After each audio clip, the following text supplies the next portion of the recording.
All right, excited to be back at home this weekend. Matchup against Charlotte, 2 o'clock kickoff. Should be great weather for the game, which is good. You know, we've had a couple of rain games here at home so far this year, so it should be great weather for what will be a great matchup. And so kids are, they're preparing right now and should have a great practice this afternoon. And looking forward to a great week. Questions?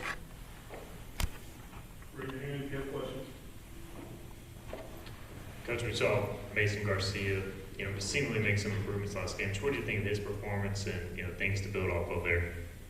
Well, I thought Mason certainly did some positive things both in the run game and the passing game against SMU a week and a half ago. And, just like I've said, virtually every week, he continues to improve. And so excited about that. And, he's highly motivated to build off that performance and be ready to go this Saturday.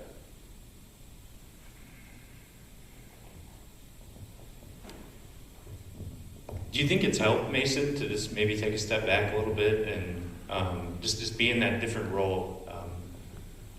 Maybe it has, and Coach Kirkpatrick and I have talked about that, and because I think when Mason is relaxed and composed, he's done some really, really good things. I think he gets really excited. He's very motivated to be great and to help our team. Certainly the other night, coming off the bench, he was very effective. Coach, one of those weekends where the pageantry of college football can kind of get in the way of the victory. How are you keeping the guys focused this week with homecoming and all the other stuff outside of football? Well, this one's maybe a touch easier, in my opinion, than some of them are. Homecoming really is for the fans, for the alumni, for everybody in the area. It's, a lot of people back on campus. For us, our job is to try to go out and win the football game. And so really, the game to us is no different than any other weekend. Now, we can certainly make it a great weekend for our alumni by getting a victory on the field, but really we don't need to be caught up in any of the stuff going on around anything with the game other than just what happens on the field.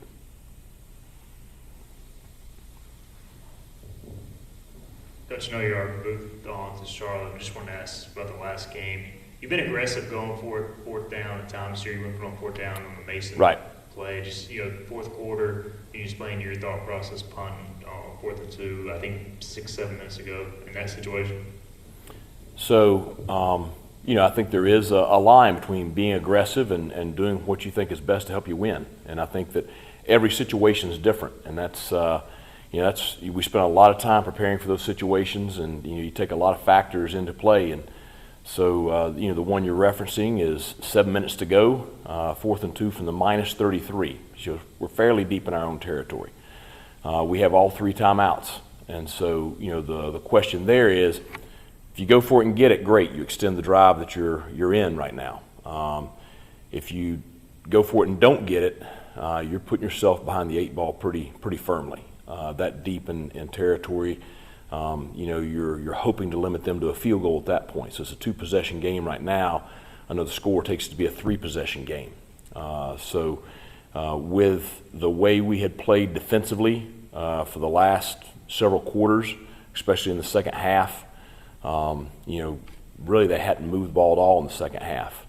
The last 2 plays we hadn't gained a yard. So felt like right there with all 3 timeouts, our best course of victory of winning the ball game was to punt it away, use our timeouts, and try to get the ball back with 5+ minutes to play in better field position with a fresh set of downs. Now, it didn't work out for us. If we're sitting here having the same discussion and it did work out for us, then it'd be a great call. So, but that's the thing you deal with every time. I mean, no different than going for it 4th and 1, down in the red zone instead of taking the field goal. Certainly, you converted that one, and hey, great decision. Now, if you don't, then not such a great decision. So, it's what we deal with. We've looked at our stats. We're converting about 44% on the year. on fourth down.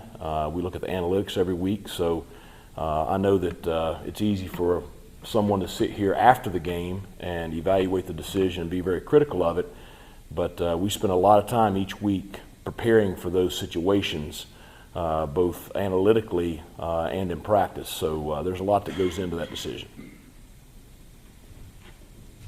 On the Flynn fumble, it looked like live he was down, but replay showed he was not, clearly not. Right. Do you have something incorporated there where if it's a tricky call like that, go ahead and get to the line, try to run a play before they can review it? Yeah, they're not going to let us. They will not let you snap that ball. We were trying to get up there pretty quick. We've been huddling the whole night, so the guys, of course, went to the huddle as they always had done during that night. That was part of our game plan. So, everybody on the headset had urgency. The kids got up there pretty quick, but they're not going to let you snap that ball. And if you watch college football across the country, and you've seen it several times with our games, they're going to wait until you get right up there and you get ready to snap it, and they'll probably even let the ball get snapped, but they're going to buzz it. And that's what, when I'm talking to the officials on the sideline, a lot of times when it's a questionable call like that, what I'm asking the officials, are they looking at it? Are they looking at it? They need to look at it. And what he'll do is, they're looking at it. If he says that, they're getting ready to buzz it. They won't let you snap the ball. If he says, it's already been cleared and confirmed, then they'll let it go ahead and snap. So. Coach, Navy's defense obviously had a lot of success against Charlotte's offense on Right. Saturday. How much do you put stock into what another team did successfully against your future opponent? Well, a lot. And, put stock into who's on the field too. That game was 0-0 for much of the game. Now, Charlotte did miss a lot of wide open receivers down the field where, if they connect those, it's a different ball game. They went with a different quarterback Saturday too. And so, there's lots of things you're evaluating because their offense does change depending on which quarterback is in there. But certainly we've looked at that film a good bit. We've looked at the SMU film. We've looked at the Florida film, the Maryland film, the Georgia State film, the South Carolina State film. So we looked at all those and really evaluated kind of who they are based on their personnel and their execution. But certainly it was a great win by Navy and could have easily been a great win for Charlotte Saturday with Navy really only having, the two big. Sorry to go back to that Flynn play, but it's hard to tell a guy to stop trying and stop running. So how do you balance, go down or keep going, protect the ball? Well, we spend a good part of practice each week with ball security and traffic. I mean, we have a drill that we're going to do offense versus defense, which is, they really, this is not a, live, team setting deal. This is in addition to that. They're trying to punch at, it's repeatedly and it's very, very aggressive. And so there are mechanics that we teach and that we drill, each week in that setting and then reteach in the good on good setting, the team versus scouts setting of how we want the ball secured in that exact situation. And so, when we don't do a great job with those mechanics, then that results in a turnover. And so I think it's a teachable moment for, that we're not applying the proper fundamentals that we teach in practice. This is why it's important, and this is what happens when, we don't use those proper fundamentals. And, obviously we've got to do a better job of coaching it to ensure that they're always used in that situation. Coach, overall Thursday night, how would you evaluate the offense's performance coming out of the bye? Well, we're spending a lot of time on a game a week and a half ago. Obviously, it was not good enough. Now, we were facing, the best defense we've seen since Michigan. And so we did a lot of positive things offensively. And, at the end of the day, the game was 14-10 in the fourth quarter. We're driving. I think when that turnover occurred, we were on about the minus 43-yard line. We'd already gained the first down. So you're sitting there where, you may be getting ready to go drive down and go take lead in the fourth quarter against one of the best teams in our conference. So you can't just sit here and say that we did not do a lot of positive things offensively. But obviously we have to improve on that performance. We have to eliminate the turnovers in those critical situations. And we've got to do a better job of getting points on the board.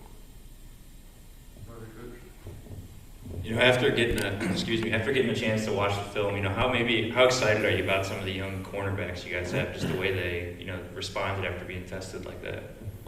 I'm excited about a lot of the young players we have. We continue to have some guys go out there and get some valuable experience in their first year as Pirates. And, so Antoine Jackson, he gave up the double move early in the ball game, which, we spent the whole bye week, talking to him about, having disciplined eyes, because the number one thing for a secondary player that they've got to learn is they can't have dirty eyes. They've got to have great eyes in the secondary. And, he let his lapse right there. It cost us a touchdown, but I think it's a valuable lesson for him. And it's painful. It's painful for him to learn. It's painful for us to experience, but those are the ones you learn the best from. I can tell you stuff over and over and over again, but when you're living it, then that really reinforces it. And I thought he really responded positively to that early in the ball game and came back and played very, very well through the balance of the game. I thought Isaiah Brown Murray had a very solid night, and that's another young corner who has really rebounded from a little bit of a rocky start early in the year, and he's going to be a very solid player for us. Siobhan's in his first year of starting, and he did get some playing experience. The second half of last year after he was healthy, but he's another one. Gave up a ball there early in the ball game on a phenomenal catch by the SMU receiver, and then after that, really did a fantastic job through the balance of the game. Now, I would like to see him catch a couple of those that he made great plays on and convert those into turnovers for the Pirates, and obviously that would be a big swing in the ball game. But I thought those guys competed very well, and it was obvious that SMU really wanted to attack them, and I'm glad that our guys were ready for the opportunity and responded in the way they did. Thank you, Coach. Coach, you talked about you've been in games in the fourth quarter, you've been in one-score games in the fourth quarter, and we aren't able to get those points to win the game. So is it an experience thing? Is it an adjustments thing? Or is it maybe not that simple? Well, I think that there's a lot that goes into guys, being comfortable performing at a high level in those pressure situations. And the only way that they're going to get there is by being in those pressure situations. And I think that the more we're in those situations, the more comfortable some of our guys are going to get. We've played 6 games now and been in those situations a lot. So, hoping that starting with this weekend, we're going to play much better in those situations. But it is a big combination of experience and, a group gelling together and, just performing at a higher level. And, that's our goals for this week, and that's what we're, working very hard towards.